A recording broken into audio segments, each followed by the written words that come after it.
Bismillahirrahmanirrahim. Welcome to the part 2 of our lab 5 in which we are discussing about the various measures. Our today topic is the measure of dispersion. In the last lecture, we have discussed about the measure of central tendency.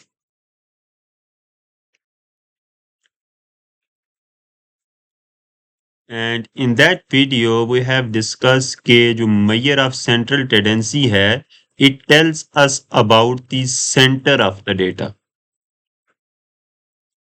We have discussed about the various measures that we can use to find out the center of the data, which is mean. And we discuss about the median and we discuss about the mode.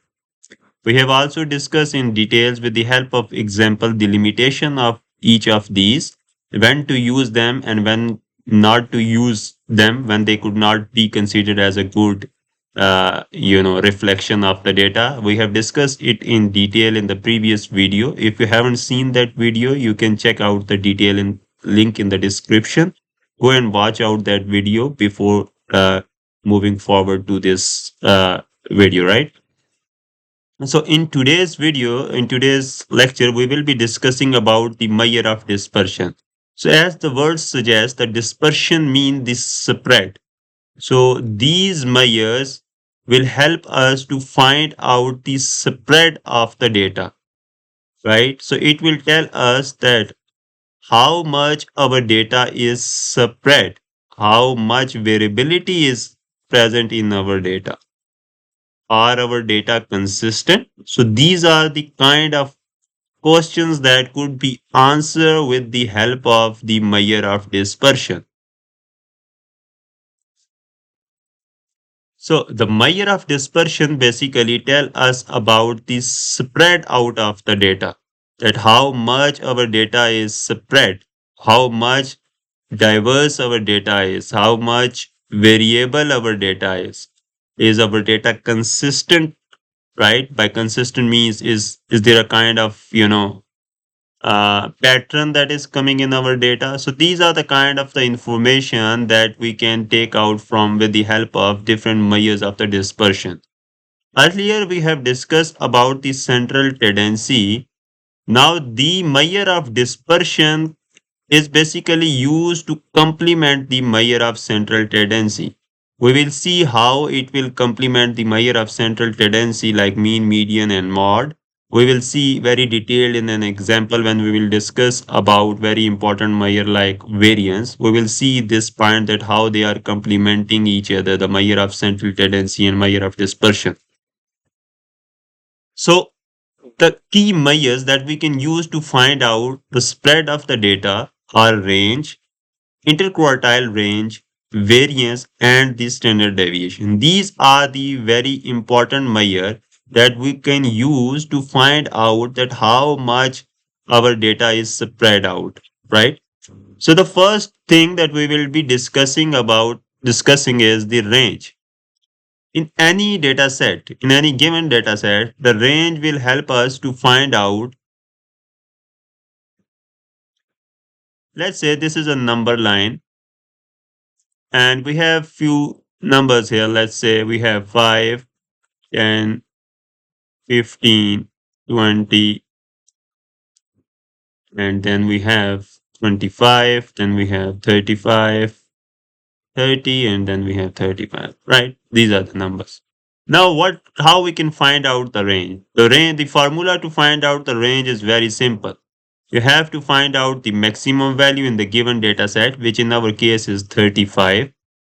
You have to find out the minimum value in our data set, which is in the given data set, which is 5. Right? The range comes out to be 30. Right? If the value of the range is low, it means that our data is, clustered, right? It is very close to each other.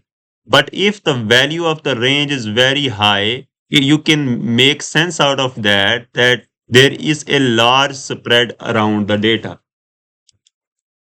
Right? For example, in case of an outlier, let's assume that there is an outlier and whose value is, let's say, 500. Now, if we find out the range in this case, it comes out to be 500 minus 5, which is equal to 495. Now, seeing the value 30 and seeing the value 495, what sense we could make out of this? Let's say we can say that there is a range value of 30. We can say that the data is, in between 5 and 30. It means that they are clustered. They are very close to each other. There is a small differences in the data, right? We can say that. When there is a range between 5 and 500 and the value of the range comes out to be 495, one can say that there might be a large differences between the values, right? But you have to remember that range cannot give us an insight that how many points lies in between the minimum and the maximum values.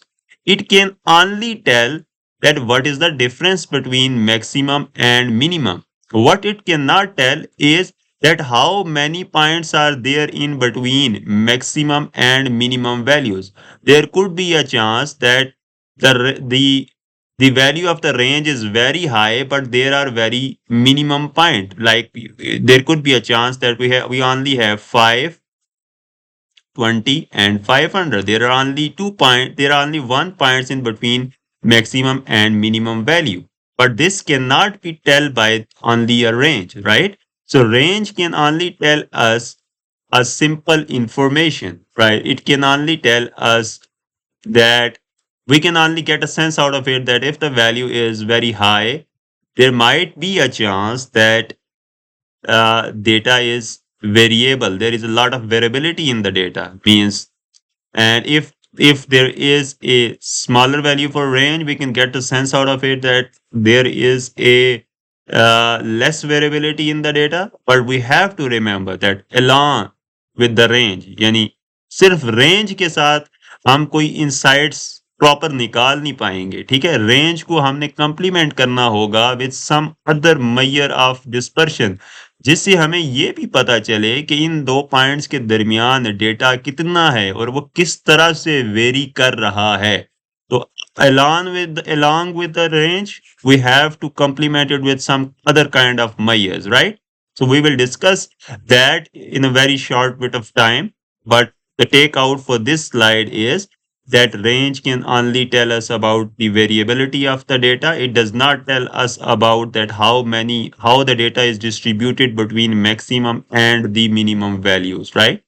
So what sense we can get out of this number? We can think about that if there is a low value for a range, the data might be very close to each other. And if there is a large value of range, the data might be, far from each other. But we cannot exactly say that it is correct until we have more information about the distribution of the data between the maximum and the minimum value, which we have discussed that we will be complementing this range with some other measure, right? Like variance, which we will discuss very shortly, which will tell us about how the data is distributed. So now there is one thing you have to remember. If there is an outlier like this, that there is an extreme value or there is on either side, on the upper side or on the lower side, then the range could not give you a perfect number, perfect idea, perfect sense, right?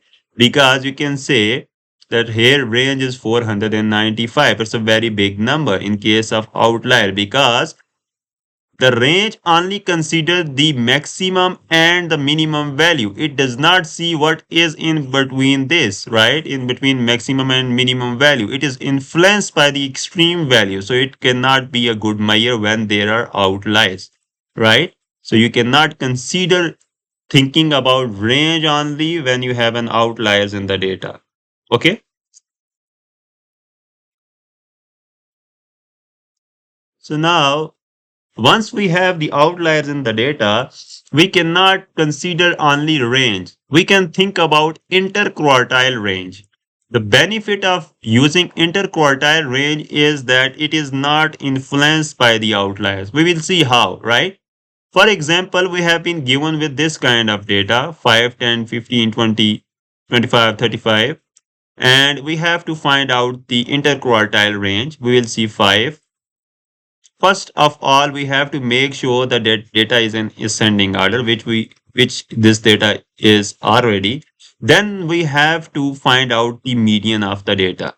So since we can find out that the center value, which is the median, we can left 3 from here, from left, from right, and this comes out to be Q2, which is the median. Then we have two half of the data, and the median of the first half is Q1, and the median of the second half is Q3. The interquartile range is then Q3 minus Q1, which comes out to be 20.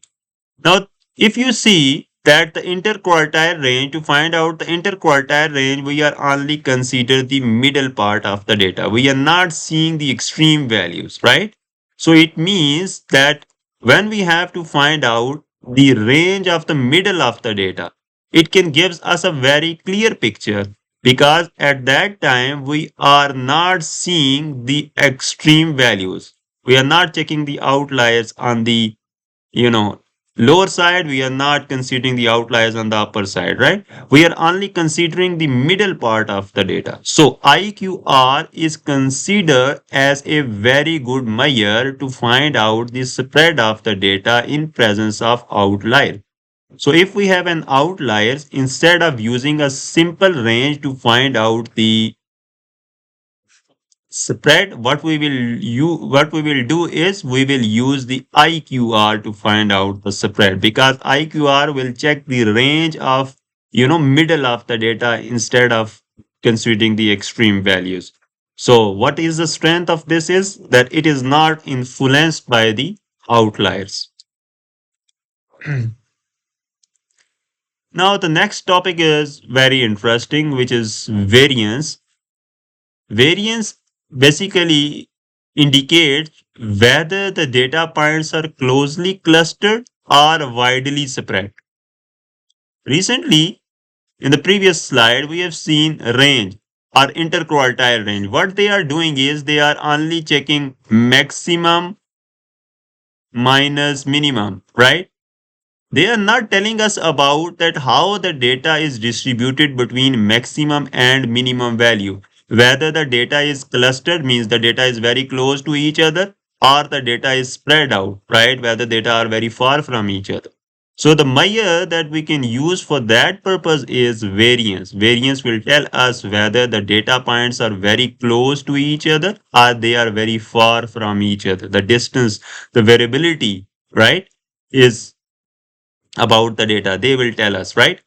If we have a very low variance, means we will see how we will find out the variance. But here is the theoretical part. If the value of the variance is very low, we can say that data points are very close to the mean. It means they are less spread. It means they are clustered around mean. If we, after the calculation, if the values of the variance comes out to be very low number, what we can say? We can say that data points are close to the mean value. It means they are clustered around the mean. If the value of the variance comes out to be very high, what we can say? We can say that data points are very far from the mean. It means they are very spread out, right? So these are the two important points to remember when we will calculate the variance, how, what insights we can get out from that. If the variance is low, we can say that the data are very close to the mean. They are clustered around the mean. And if the variance is very high, we can say the data is very far from the mean. They are spread out. Now to find out the variance, we will use a sigma square. Why this is square, we will see in a while. These are x is the observation. I mean the ith number of the observation. Right? Mu is the mean. Mu mean the mean. So what we are doing, we are taking each point, subtracting it from the mean, subtracting the mean from that point, and then we are squaring that point. and then we divide it by n. N means the total number of data points, right? So xi is the data point. It means if we have 5, 10, 15, 16. So x1, xi mean this is 1, x1, this is x2, this is x3, this is x4, right? So this is I. So what we are doing is we are taking the mean. Mean is we are adding all these values and divided by number of values. And then what we are doing is we are subtracting the mean from each of this value, right? Whatever comes out, what we are doing is we are squaring that.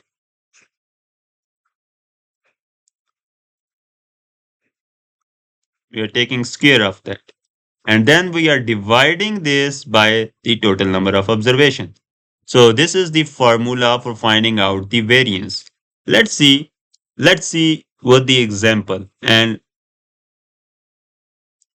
let's say we have the data set for the United States, and this data set represents the per capita income, right? Capita income. What does this mean? This means the income of a person, average income of the person, right? So what it represent is how much each person earn on average in an year, right? For example, we can say Ahmad earns 71, Bilal earns 62,000. This is in thousand, right? $71,000, $62,000, $66,000. So this is what they are earning. Then we have another country which is Canada, right? And same like United States, we have their data where we have the earning of their peoples and whether they are earning how much they are earning yearly, right? इसमें हमें ये पता चल रहा है for example वो $99,000 per year कमा रहा है, ठीक है? तो इस तरह से हमारे पास डेटा आ गई। अब इन दोनों डेटा को देखकर अगर हमें ये बताना हो कि कौन सा कंट्री इकोनॉमिकली बेटर परफॉर्म कर रहा है, one of the common statistical measure जो हम लेते हैं वो हमारे पास है मीन। हम देखते हैं average income of a person United state के अंदर कितनी है और average income of the person Canada के अंदर कितनी है, ठीक है? अब देखिए हमने मेजर ऑफ सेंट्रल टेंडेंसी को यहाँ पे यूज किया which is mean mu, right? अब हमने क्या किया, sum of all values divided by number of values, right? We did sum of all values and then we did number of values और जो आंसर आया है वो आया है 62। Same like for the Canada what we did is Canada के लिए भी हमने इसी तरह से एवरेज ली और जो एवरेज आई है वो हमारे पास आई है 62 के, राइट? यहाँ भी जो एवरेज आई है इट इज 62 के। इसका मतलब यह है average income of the person in United state is $62,000 and same the average income of the person in Canada is $62,000. But does it mean that both countries are economically performing equally, or they are economically good enough? Both are. So let's see. So we said that the only measure of central tendency is not enough. We will go more deep. We will see whether the income for each person is distributed equally or there is a large number of distance gap between the salaries of the person, right? हमें ये देखना पड़ेगा कि जितने सारे लोग हैं क्या वो एक ही तरह की सैलरी ले रहे हैं या उनकी सैलरीज के दरमियान बहुत ज्यादा डिफरेंस है, ठीक है? मीन तो हमारे पास सेम आ रहा है लेकिन क्या डिस्ट्रीब्यूटेड जो है डेटा वो इक्वली है या उधर इक्वली डिस्ट्रीब्यूटेड नहीं है? अब इस चीज को देखने के लिए हम डेटा डिस्ट्रीब्यूट किस तरह से हुआ हम वेरिएंस का यूज करेंगे। अब वेरिएंस का फार्मूला अभी थोड़ी देर पहले हमने लिखा था कि वेरिएंस का फार्मूला है x minus x i minus mu whole का square is divided by n और ये जो ऊपर वाला पार्ट है इसका समेशन हम करेंगे, ठीक है, फ्रॉम आई टू एन, और ये हमें दे देगा सिग्मा स्क्वायर। तो अगर हम यहाँ पे इसको कैलकुलेट करने की कोशिश करें, let me go directly where I have calculated this. तो मैं यहाँ फार्मूला लिखता हूँ, तो फार्मूला था x minus mu, x i minus mu whole का स्क्वायर, समेशन के साथ i from 1 to n is divided by n, and this will gives us the variance, right? सो अगर हम देखें तो हमने यहाँ पे वेरिएंस कैलकुलेट करने की कोशिश की है। तो सबसे पहले हमने x माइनस म्यू किया, x माइनस म्यू किया, x का मतलब था ईच डेटा पॉइंट, तो हमने पहले लिया 71, उसको हमने मीन में से माइनस किया तो आंसर आया 9। फिर हमने लिया 62, उसको हमने मीन में से माइनस किया, आंसर आया 0। दैट्स हाउ हमने x माइनस म्यू को कैलकुलेट कर दिया। द नेक्स्ट पार्ट था कि हमने x माइनस म्यू हर जो पॉइंट जिसको हमने मीन को जिसमें से माइनस किया है हम उसका स्क्वायर ले लें, तो हमने यहाँ पे स्क्वायर ले लिया।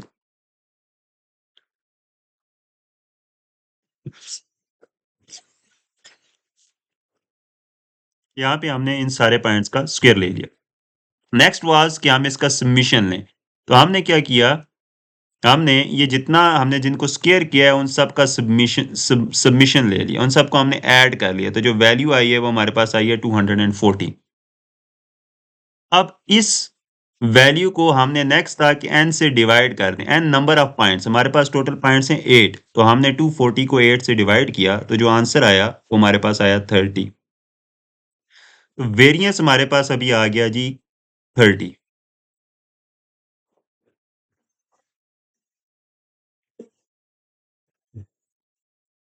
सॉरी, इसी तरह से हमने सेम फॉर कनाडा किया, और इस केस में हमारे पास वेरिएंस की वैल्यू आई 895।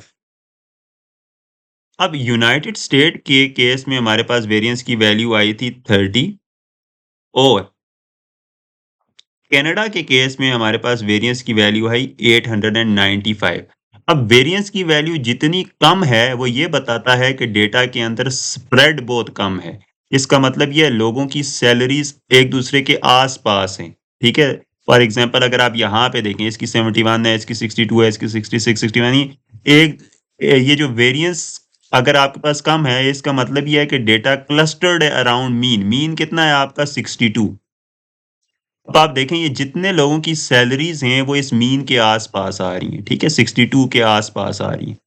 कितना 62 से दूर हैं वो हमें बताता है, वो हमें स्टैंडर्ड डेविएशन से पता चलेगा, लेकिन वेरिएंस अभी हमें ये बता रहा है ये स्क्वेयर्ड है, ठीक है, ये हमें एक जनरल सी इंफॉर्मेशन बता रहा है कि मीन से जितनी इसकी वैल्यू कम है उसका मतलब ये है ये उतना मीन से क्लोज है। लेकिन अगर आप इसको देखें 895, it's a very big number, इसका मतलब ये है कि इसमें स्प्रेड बहुत ज्यादा है, डेटा बहुत फैला हुआ है अराउंड मीन, मीन से दूर है। फॉर एग्जांपल यहाँ पे देखें कि यहाँ पे 99 मीन से कितना दूर है, ठीक है जी। ये 40 देखें मीन से कितना दूर है, ये अपर साइड पे दूर है, ये लोअर साइड पे दूर है।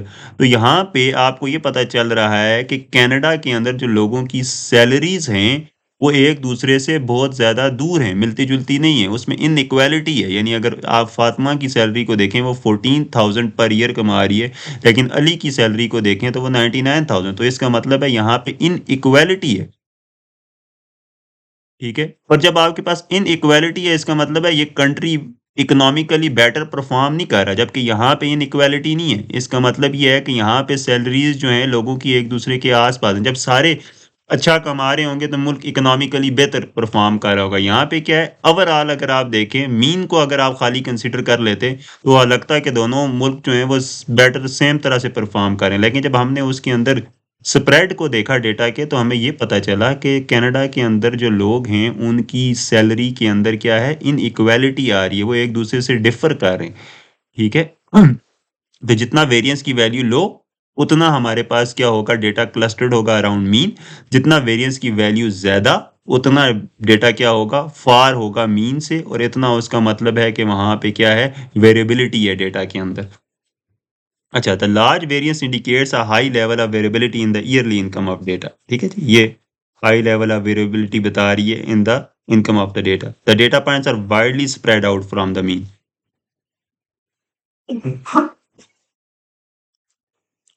अच्छा, अब नेक्स्ट मैयर कि ये एक दूसरे से कितना ज्यादा स्प्रेड आउट हुए में, ठीक है। अब वेरिएंस की बजाय एक और मैयर है जो कि हमें और ज्यादा बेहतर क्लैरिटी प्रोवाइड करता है, दैट इज स्टैंडर्ड डेविएशन, ठीक है।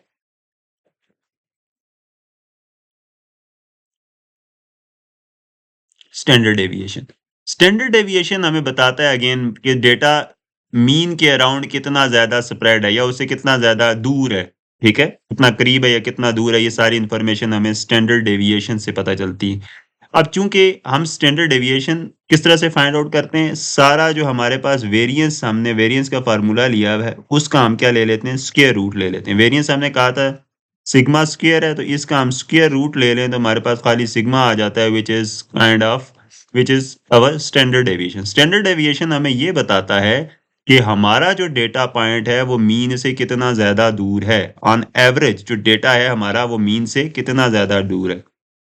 अगर स्टैंडर्ड डेविएशन की वैल्यू क्या आएगी, लो आएगी, तो इसका मतलब ये है कि डेटा के अंदर लेस वेरिएबिलिटी है, ठीक है। यानी डेटा के अंदर, यानी अगर डेटा आपका मीन से सारा डेटा ऑन एवरेज मीन से ज्यादा कम फासले पर है, तो इसका मतलब ये है कि आपके पास डेटा के अंदर लेस वेरिएबिलिटी। पर अगर आपका डेटा मीन से दूर है, ठीक है, तो इसका मतलब ये है कि आपके डेटा के अंदर क्या है, ग्रेटर वेरिएबिलिटी। यानी अगर स्टैंडर्ड डेविएशन की वैल्यू क्या आएगी, हाई आएगी, तो इसका मतलब है डेटा में वेरिएबिलिटी क्या है, ज्यादा है। स्टैंडर्ड डेविएशन की वैल्यू कम आएगी, इसका मतलब है डेटा के अंदर वेरिएबिलिटी क्या है, कम है। तो अगेन इस अगर आप स्टैंडर्ड डेविएशन ना भी निकालें, आप यहाँ से भी कह सकते हैं, क्योंकि सेंस सेम ही बन रहा है कि आपके पास अगर वेरिएंस की वैल्यू कम है तो आपका डेटा ज्यादा क्या क्लोज है, ठीक है, कम है तो वो क्लस्टर्ड है। अगर अगर ज्यादा है वेरिएंस की वैल्यू, वो स्प्रेड आउट हुआ है, उसके अंदर आपके पास क्या है, इन इक्वालिटी है, कुछ डेटा कम है, कुछ डेटा मीन से बहुत दूर है, कुछ डेटा मीन के पास है, उसमें वेरिएबिलिटी ज्यादा है, ठीक है। तो ये है हमारा आज का लेक्चर जी। इसके के साथ में इसकी लैब की एक सेपरेट वीडियो अपलोड करूंगा, तो और उसके बाद मैं आपको एक टास्क भी असाइन करूंगा कि किस तरह से आपने इन सारे मैयर्स को यूज़ करके एक डेटा सेट के ऊपर एनालिसिस करना है। आई होप कि ये आपको समझ आई होगी। In case you have any question you can write me directly on WhatsApp और you can leave a comment under this video, so I will answer you. So I will also share another video in which we will be seeing this practically. To make this video short and does not go lengthy, I will keep the practical parts separate from this one. So thank you very much.